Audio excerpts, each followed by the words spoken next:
Assalamu alaikum, barkanmu da sake kasancewa da ku a wannan tasha mai albarka ta Lafiya Jari TV. A bidiyon mu na yau za mu kawo muku wasu alamomi waɗanda suke nuna ƙarancin sinadarai masu amfani a jikin ɗan adam.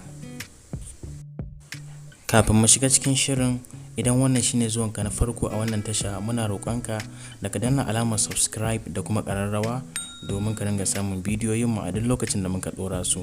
Sannan ku danna alamar like a wannan bidiyo domin ba mu ƙarfin gwiwa. Alama ta farko ita ce karyewar farce.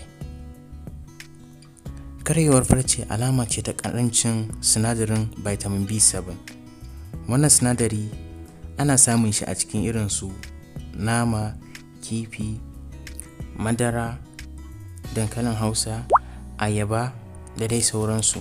Wannan matsala da karyewar farce a wasu lokutan akan iya samun ta a mata masu juna biyu, sannan kuma bincike ya alakanta wannan matsala ta karyewar farce a mutanen da suke shan ɗanyen ƙwai. Alama ta biyu ita ce samun gyambo ko kuma tsagewa a gefen baki.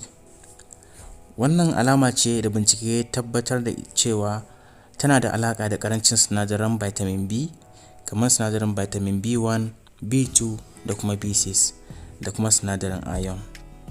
Nau'ukan abinci da suke ɗauke da waɗannan sinadarai su ne kamar nama, kifi da kuma korayen kayan lambu irin su salad, su alayyahu da dai sauransu.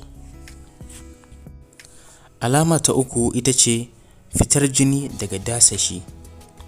Fitar jini daga dasashi a wani lokacin takan iya faruwa ne a dalilin wanke baki da ƙarfi. A wani lokacin kuma tana faruwa a dalilin ƙarancin sinadarin vitamin C.